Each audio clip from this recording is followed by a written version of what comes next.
Boa noite, pessoal. Eu estou enviando aqui a solicitação para a nossa convidada de hoje. Eu estou esperando ela aceitar aqui, tá certo? A professora Maria hoje não vai poder estar com a gente, então eu vou mediar sozinha. Estou mandando aqui a solicitação para ela, ok?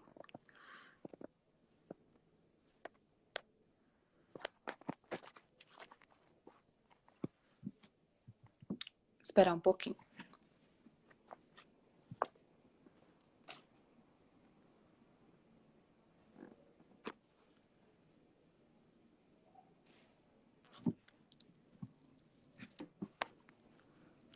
Ela já está aqui. Eu estou mandando a solicitação, Paula. Consegue aceitar aí?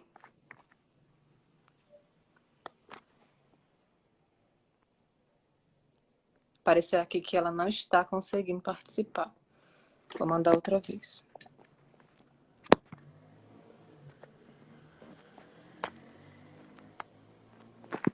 Enviei a solicitação de novo.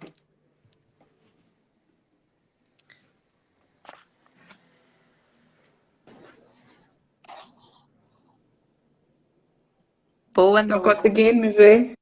Sim. Boa noite.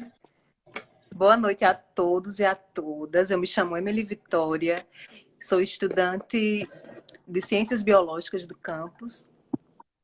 E hoje a gente vai dar continuidade. Sim, também sou participante do NEAB.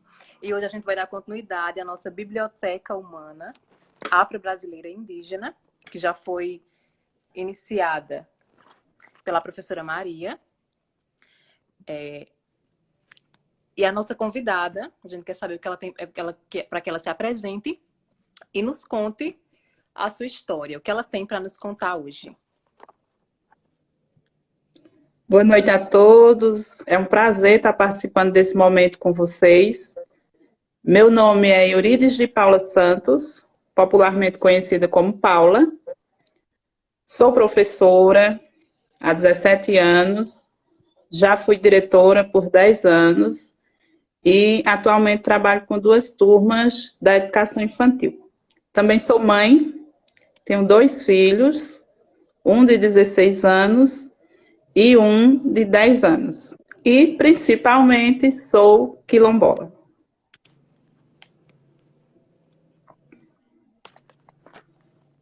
Pronto, Paula, maravilhosa.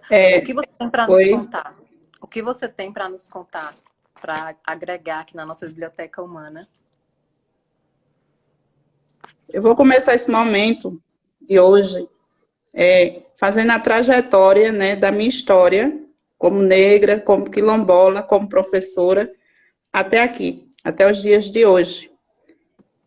Venho de uma família pobre, que desde a minha infância sempre morou nessa comunidade quilombola, e mesmo sendo dessa comunidade quilombola, eu não tinha conhecimento da história dos meus antepassados. Então, eu estudei até os meus 11 anos na comunidade. Com 11 anos, eu fui estudar na cidade, no município de Triunfo, no estado de Pernambuco. Lá, eu concluí o ensino médio, passava a semana na cidade e vinha para casa aos finais de semana. Minha irmã trabalhava em casa de família e eu ficava lá junto com ela para poder estudar.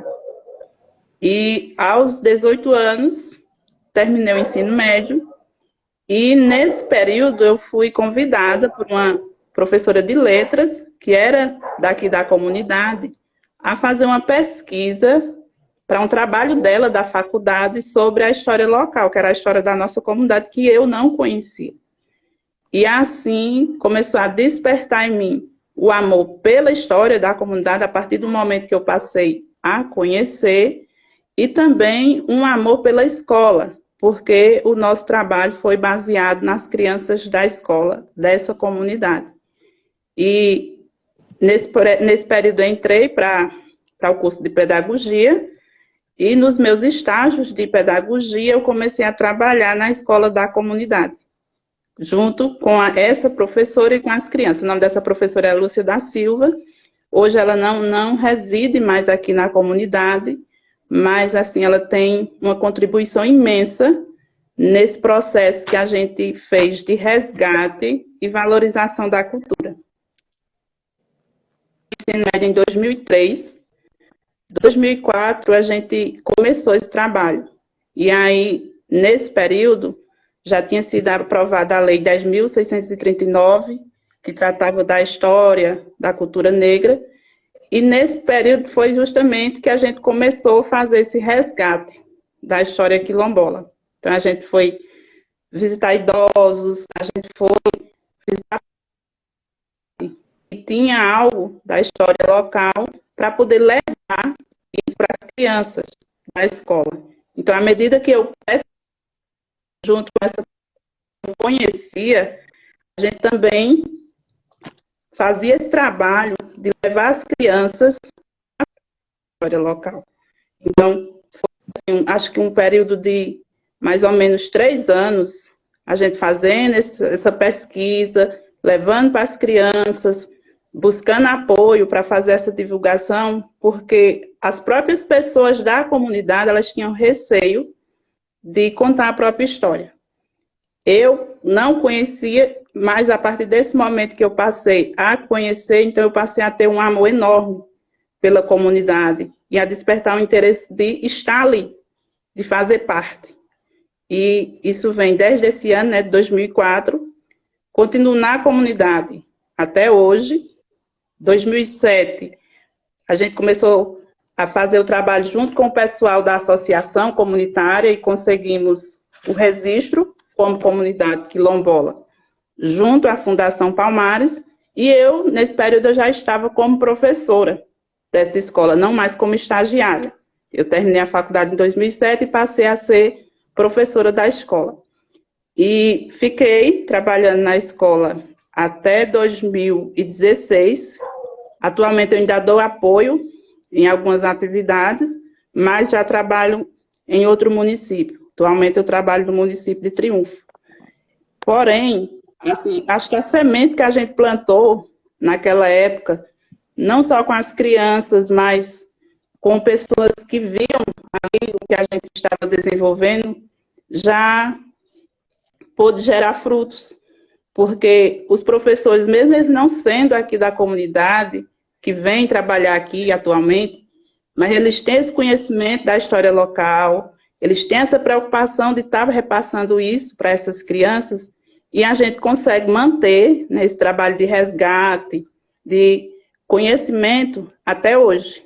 Mesmo não Lúcia, a professora que iniciou o trabalho, ela não está mais na comunidade, eu também não estou diariamente, mas o trabalho que esse pessoal vem fazendo, tanto dentro da escola quanto dentro da associação, é fruto de uma sementinha que a gente plantou, mas que até hoje vem surtindo efeito, né? A gente sabe que a história quilombola, ela tem suas mazelas, ela é cheia de racismo, cheia de preconceito, cheia de coisas tristes, e a da gente não é diferente.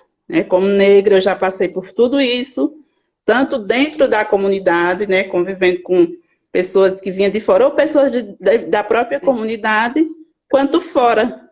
E acho que assim, uma coisa que eu tento passar para as crianças e para os adolescentes é que, mesmo diante de tantas dificuldades, acho que o negro ele tem que mostrar que ele é mais forte, porque acho que isso a gente já carrega com a gente para poder vencer tudo isso.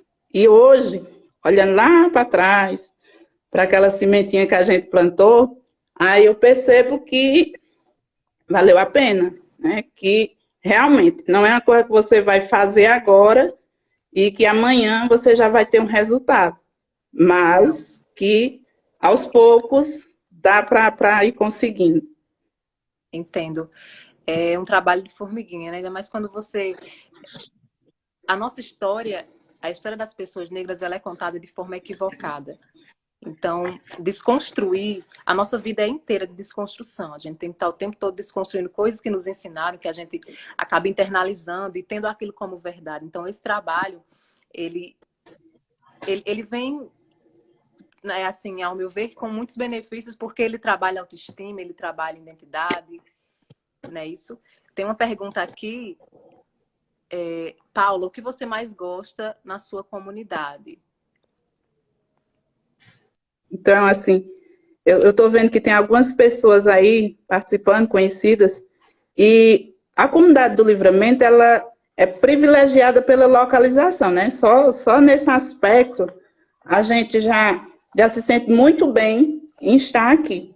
Então, a gente está num dos pontos mais altos da Paraíba, e a visão aqui, ela é maravilhosa. A paisagem em volta, ela é maravilhosa. Então, só esse fato já faz a gente ser apaixonado pela comunidade. E aí vem a questão da própria cultura, né? A gente tem, assim, umas características bem peculiares. Então, as casas de pedras, as cercas de pedra, a história da comunidade, ela é toda baseada nesses aspectos. E isso faz com que a gente tenha uma paixão, né? Acho que não só eu, mas pessoas que visitam a comunidade se sentem encantadas com as belezas dela. Isso faz com que eu seja apaixonada pela comunidade. É tanto que já tive a oportunidade de morar em outros locais e continuar aqui. Então, assim, meu amor pela comunidade nesse sentido, ele é muito grande.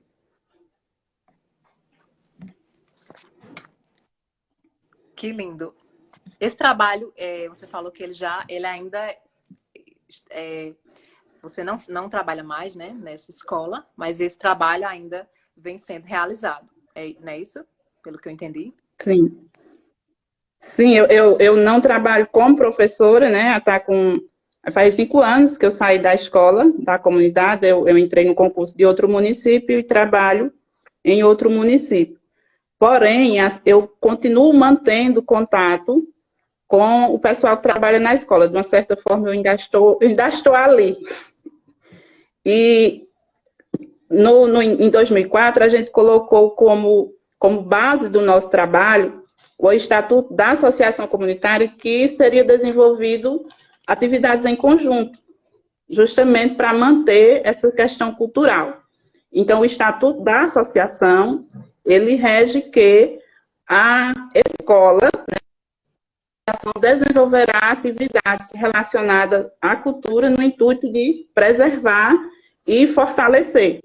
E isso vem sendo feito até hoje. E foi isso também que foi colocado no PPP da escola, no histórico, e as pessoas, mesmo não sendo daqui, como eu já coloquei, né, as professoras, a gente tem professoras que são da cidade de Princesa Isabel ou são de sítios vizinhos. Mas uma das bases que a gente faz assim que esse pessoal chega é levá-las a conhecer a história da comunidade para que elas possam estar trabalhando com as crianças e com os jovens essa questão cultural. Isso tem dado certo, porque a gente começou isso em 2008, quando começou a chegar outros professores para trabalhar aqui, e a gente continua mantendo até hoje. Então, assim, acho que é um dos pontos mais positivos nesse processo, esse fato da gente conseguir manter esse fortalecimento da cultura, mesmo com pessoas que não são da comunidade. Vocês tiveram algum obstáculo, assim, para conseguir desenvolver esse projeto?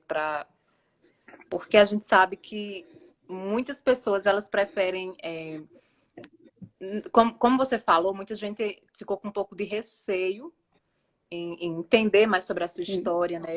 E muitas pessoas, elas não querem ouvir, ou elas não se interessam, e aí... Vocês tiveram algum obstáculo em relação a isso? Eu lembro, né, uma imagem assim, bem presente, que continua comigo até hoje, é que quando a gente iniciou o trabalho com as crianças, a gente desenvolvia as atividades com as crianças, de contar história, de visitar pontos importantes da comunidade, mas a gente tinha que dialogar com as famílias para poder desenvolver esse trabalho. E assim, a gente via que as famílias em si, elas tinham medo de conhecer ou de contar a própria história.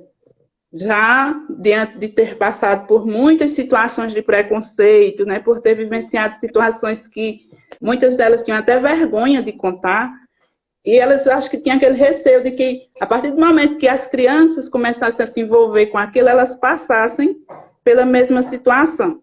Então, é tanto que eu coloco assim que a gente começou esse trabalho em 2004, e em 2007 foi que a gente começou a ver alguns resultados, as crianças já queriam, por exemplo, a nossa principal característica cultural é a dança do corpo de roda. E aos poucos foi que a gente foi conseguindo repassar para as crianças essa dança do corpo de roda, porque inicialmente eles tinham vergonha de dançar, eles tinham vergonha de mostrar. Então, hoje, a cada ano que a gente vai desenvolvendo atividades nesse sentido, a gente consegue que crianças de outras comunidades façam parte dessa dança, mas antes não. Antes as crianças da própria comunidade tinham vergonha de mostrar a sua cultura. Isso acontece muito. Flávia Alessandra fez uma pergunta aqui. Paula, para a comunidade, qual a importância de projetos como o NEAB? O NEAB, ele veio assim...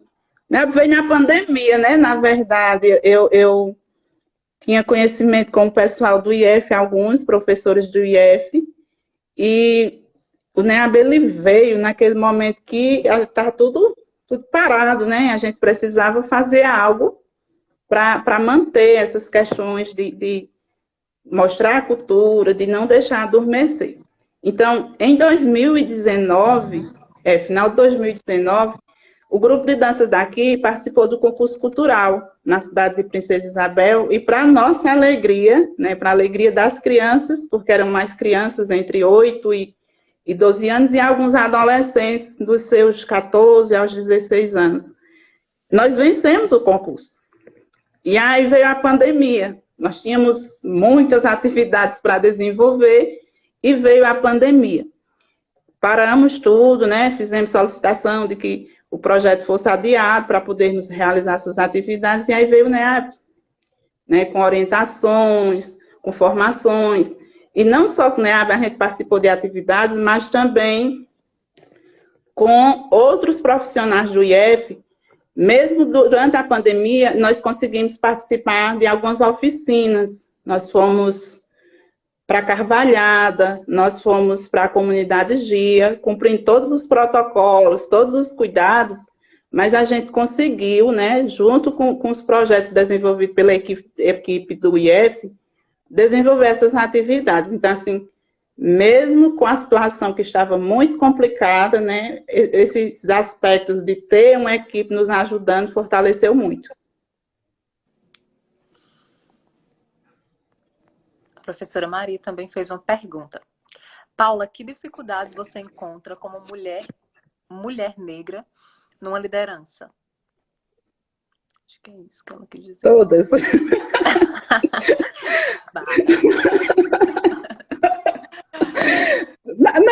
Na verdade, a gente, como mulher, já sabe que está à frente de algumas situações, você tem que ter a noção que vai passar por diversas dificuldades.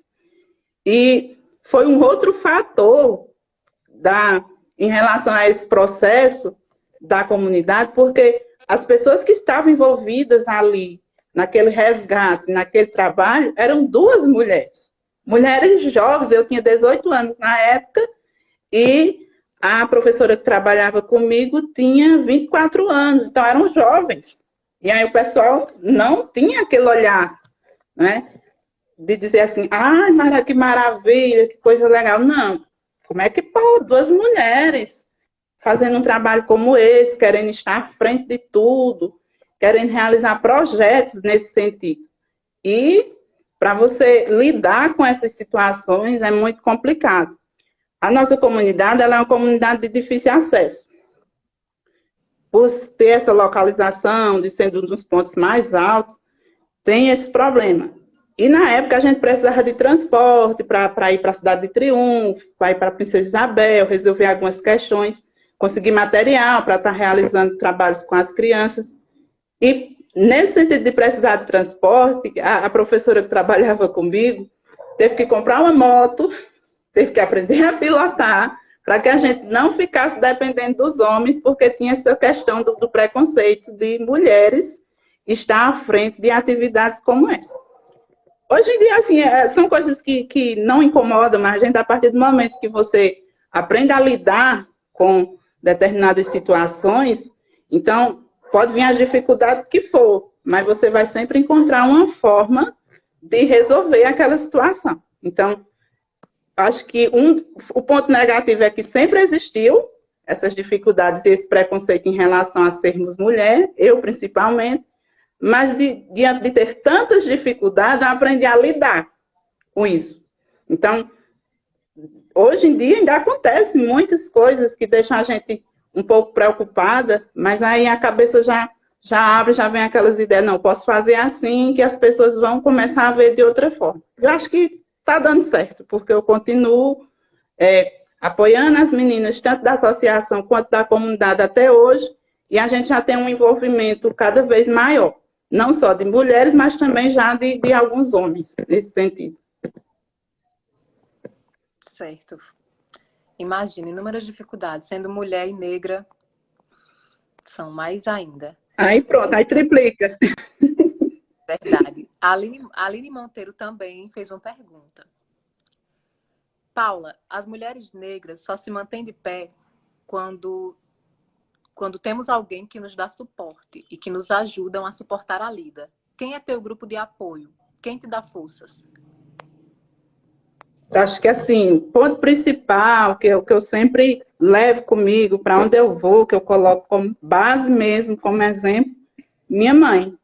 Minha mãe, ela é neta de escravos, e quando esse pessoal veio, que organizou a comunidade, o meu bisavô era quem organizava, era quem fazia a questão de juntar as pessoas da comunidade para realizar algumas atividades religiosas e também atividades sociais, tinha os forró, as cutiladas, as danças do corpo, e acho que minha mãe pegou isso, né, de ter aquela liderança, de buscar sempre fazer algumas atividades comunitárias.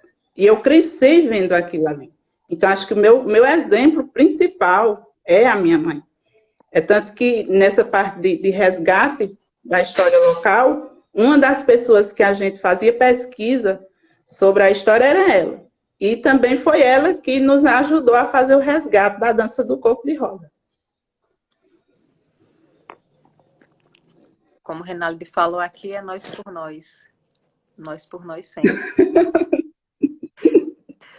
Só que a professora Maria, ela queria saber uma história engraçada da sua vida.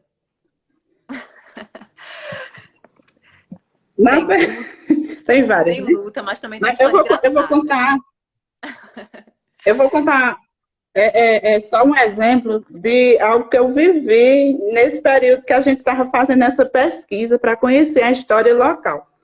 E aí, numa dessas pesquisas, tinha uma história de umas botijas, que o pessoal morria e deixava alguma coisa enterrada, alguma coisa de valor. E eu fiquei muito curiosa com aquilo, né? Eu quero ganhar uma botija também. Agora, mole só tinha até mim, né? Jamais uma pessoa que morreu vinha em sonho para mim, eu ia arrancar uma botija. E aí, nessa pesquisa, a gente descobriu que eram histórias, né, contadas pelos mais velhos da comunidade, e eles contavam com muita veemência. Aquilo era verdadeiro. Do jeito que eles contavam, era verdadeiro. E diz que eles contavam que uma senhora, em sonho, recebeu uma botija e tinha que desenterrar durante a noite, acho que meia-noite. E aí a gente brincava, eu e a outra professora, que a gente queria receber uma botija para ir arrancar. E ficava nessa expectativa de, será que vai aparecer uma dessas pessoas que faleceram na comunidade para nos dar uma botija? Mas a gente fazia mais para dar uma engraçada à pesquisa, porque jamais nós iríamos fazer algo assim. E aí depois, a gente, continuando com a pesquisa, a gente vai ver que várias pessoas da comunidade contam essa história. Agora, assim, se é verdade ou não, a gente não sabe, mas a maioria dos mais velhos conta essa questão de botija. Mas acho que não é verdade não, que ninguém ficou rico, né? Arrancando uma botija. Até agora não se sabe, né? O paradeiro.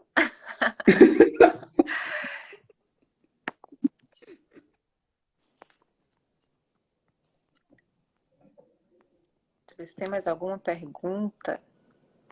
Mas se tiver algo que você queira nos contar ainda. Então, assim, na atualidade, né, a pandemia ela veio, acho que para dar uma balançada na gente em todos os sentidos.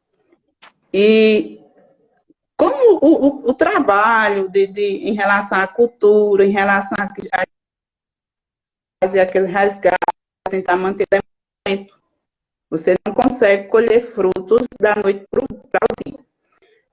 Em 2019, nós estávamos vivendo algo.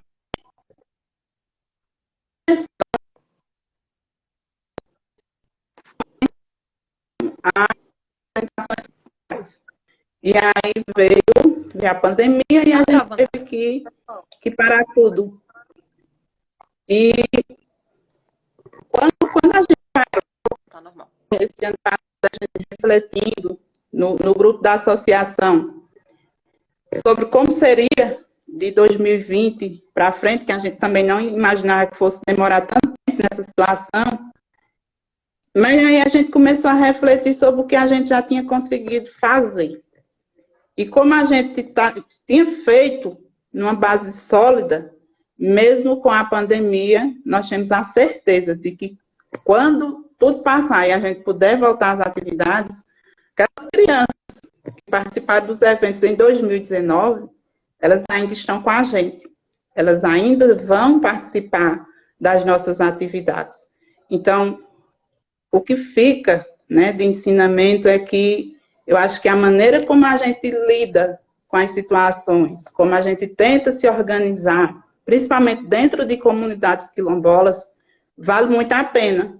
Por quê? Porque mesmo que você não consiga ver resultados imediatos, mas com o passar do tempo você começa a perceber que de uma forma ou de outra você conseguiu ganhar alguma coisa. Então, assim, para mim, né, no meu processo de história como negra, como professora, como participante de atividades da comunidade, isso tem sido, assim, muito positivo, porque mesmo em momentos que eu não esteja ali presente, eu percebo que vai ter alguém que vai fazer alguma coisa. Então, acho que a reflexão que fica é que a gente não vai parar de lutar, principalmente quem é mulher, quem é negra, e quem participa desses processos de luta pelas comunidades quilombolas. Mas, de alguma forma, esse trabalho ele vale muito a pena. E acho que é por isso que eu continuo aqui. Mesmo diante de todas as dificuldades, eu continuo aqui. Vale, sim, vale muito a pena. O silêncio, ele não resolve quase nada, né? A gente tem que falar e falar sempre.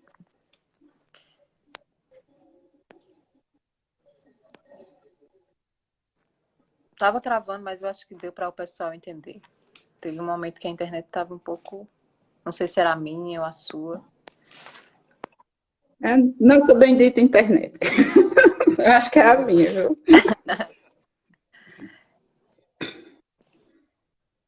Que sonhos você tem para você e para o Livramento? Outra pergunta. São muitos. Muitos, muitos. Então, dentre os sonhos, há alguns que, enquanto associação, eu já consegui colocar como metas.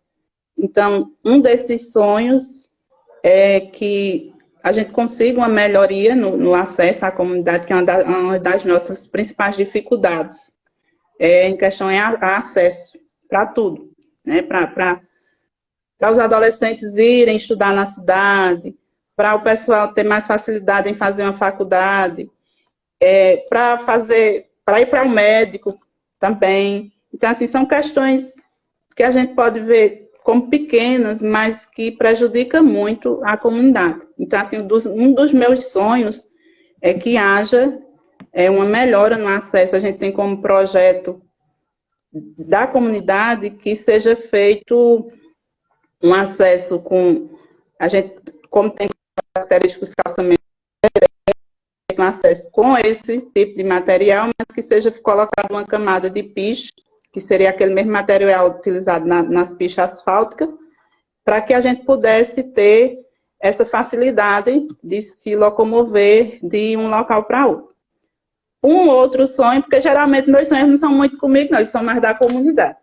Um outro sonho é que a gente consiga construir um posto de saúde, que a gente também não tem, e aí eu vejo várias famílias tendo que fazer um percurso muito longo para conseguir atendimento médico, às vezes para pegar um remédio, né, das unidades básicas de saúde.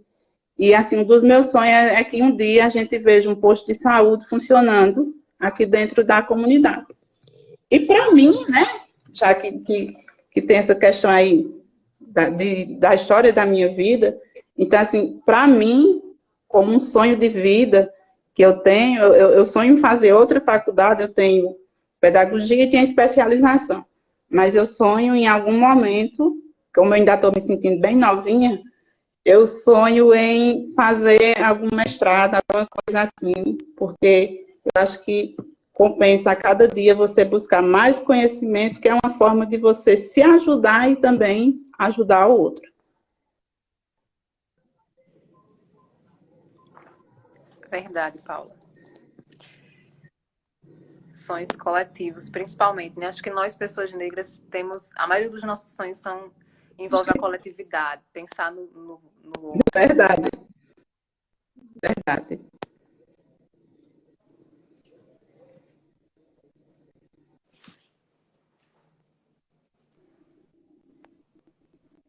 Se tem mais alguma pergunta?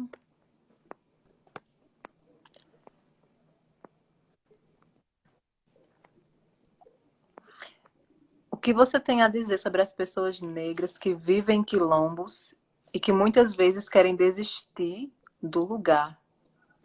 Acho que é isso. Na verdade, existe uma imagem errada sobre os quilombos, né? Às vezes já estive em João Pessoa, Recife, São Paulo, e as pessoas têm a imagem do quilombo como se fosse um lugar místico, né? Parece que é uma coisa da imaginação. É tanto que uma vez eu participando de um encontro com o pessoal de uma faculdade, e um dos alunos chegou e perguntou onde era o tronco. E aí eu dei aquela olhada assim e disse assim, qual é a ideia que você tem de um quilombo? Porque, na verdade, quilombo é sinônimo de liberdade. Né? Quilombo é um local para onde os negros fugiam para se sentir livres. Então, como é que ia ter um tronco, como é que ia ter uma senzala lá dentro de um quilombo? E, assim, a gente vê que muitas pessoas da comunidade, elas, por não conhecerem, como eu já vi em outras comunidades, aqui hoje é menos, mas assim, elas veem que as pessoas têm essa imagem negativa e elas passam a querer não fazer parte daquilo ali. Então, a comunidade do Livramento em si, ela passou por esse processo. Passa até hoje, mas acho que hoje menos. Então, era uma comunidade que tinha em torno de, acho que 200 famílias que moravam aqui. E, diante de tantas dificuldades, de tanto sofrimento, de tanto preconceito, a maioria das pessoas.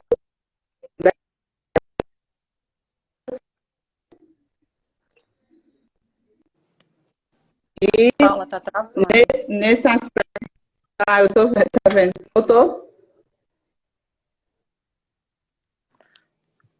Eu acho que voltou. Voltou? Continua. Sim, voltou. Então, assim, eu acho que muitas pessoas da comunidade, por ter passado por essas situações negativas da comunidade, muitas vezes querem sair, né? Querem ir para outro lugar. E a gente passou por isso, é tanto que várias pessoas descendentes dessa comunidade, elas vivem no interior de São Paulo.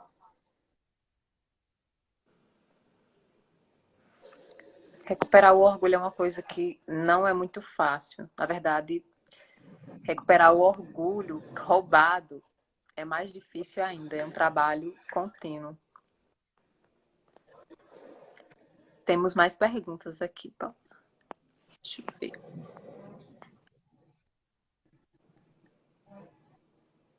Qual o impacto na comunidade com o reconhecimento quilombola? Aldenir Guilherme perguntou.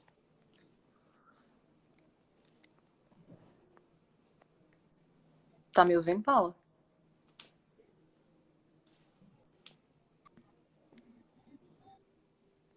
Tá travando a internet aqui. Pode repetir a pergunta? Paula.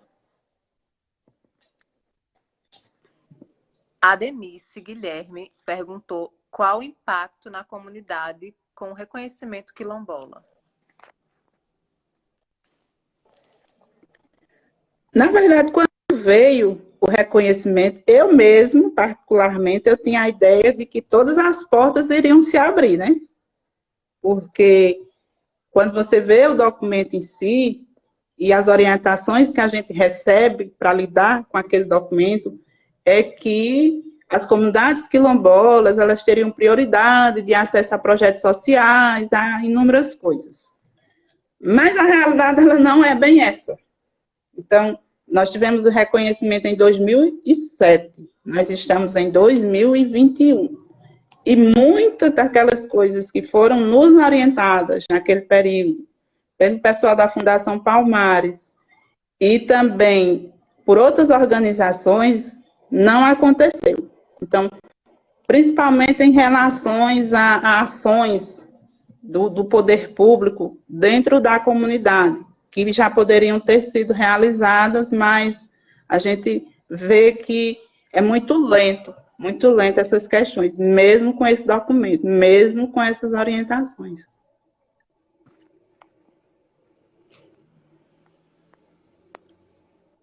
É isso. O reconhecimento sem as oportunidades, sem os direitos, ele não importa muita coisa, né? Na verdade, a busca é pelos direitos, é pela inclusão. Verdade.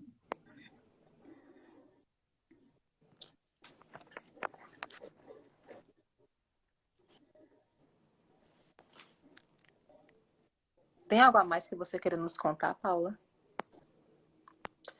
Acho que não temos mais perguntas até o momento. Em relação a esse conhecimento,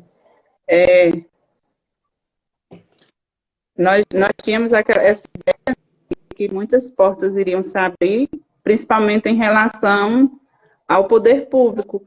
Mas, na verdade, das portas iam para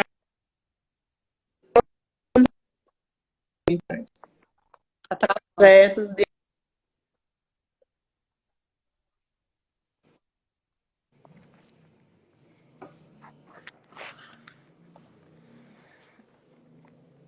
Travou, Paula.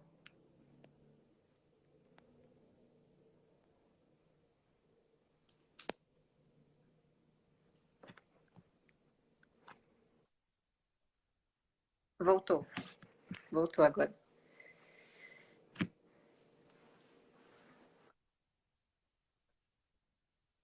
as portas que se abriram para a comunidade depois desse reconhecimento foi de organização não governamental. Nós recebemos apoio de várias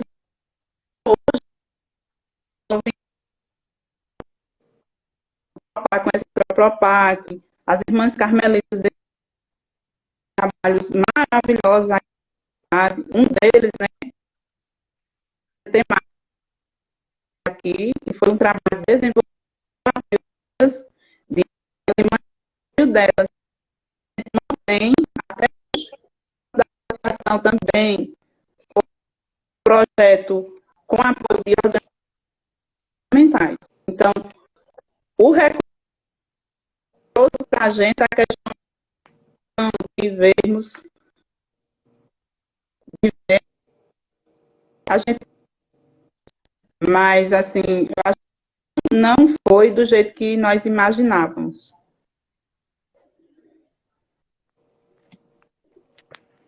Entendi. Paula, tem outra pergunta aqui. Essa pergunta é do professor Hélio. Pergunta: diante dessa ausência do poder público, como vocês vêm se organizando?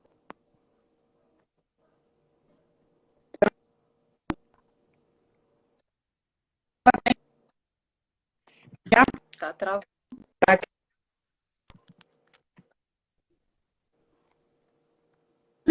Tá travando, Paulo. A internet hoje não tá colaborando, gente.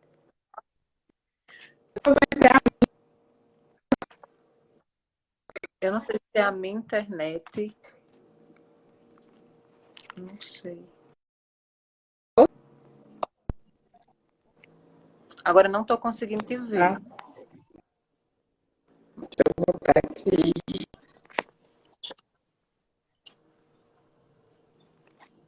Botou? Voltou. Agora Tô conseguindo ver. quer que eu repita a Então, pergunta? repita, por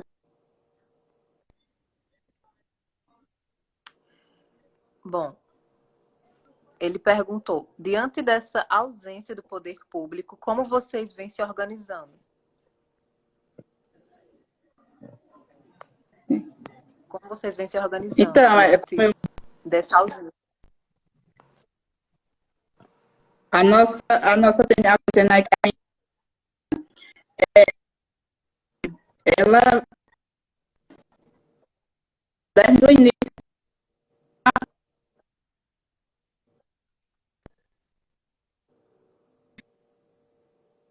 é, de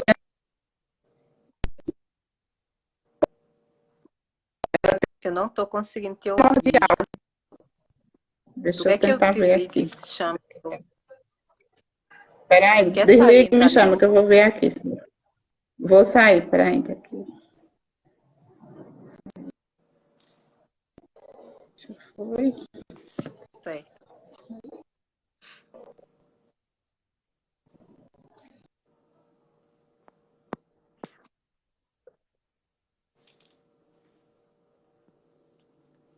Eu vou chamá-la outra vez.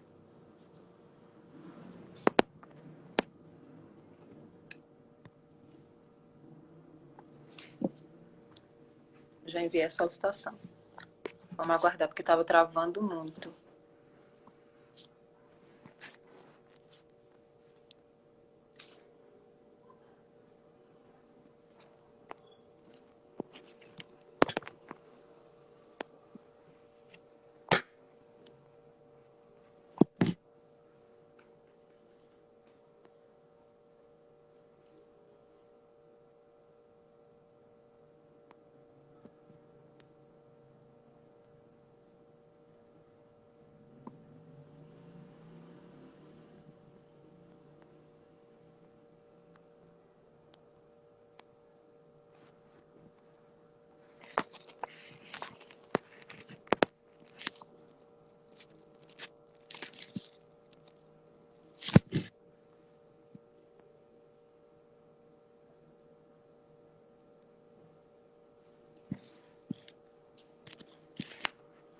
Apareceu aqui que ela não está conseguindo participar.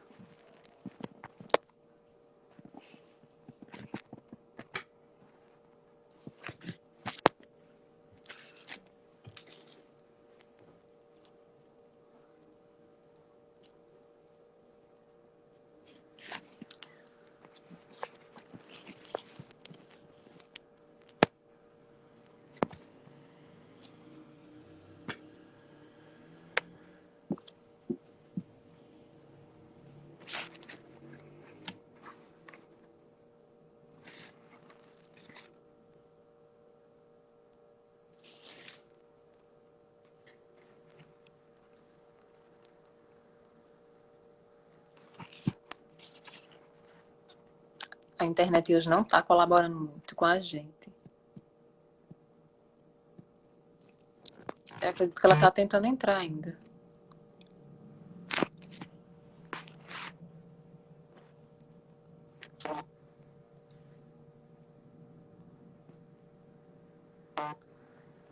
Pessoal, ela não está conseguindo participar.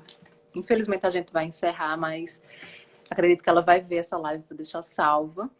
A gente quer agradecer a ela por sua contribuição riquíssima na nossa Biblioteca Humana Afro-Brasileira e Indígena, do IFPB. E agradecer também a todos vocês que participaram, interagiram, que possam continuar, né? Porque é a nossa história sendo escrita aqui e agora, é muito importante.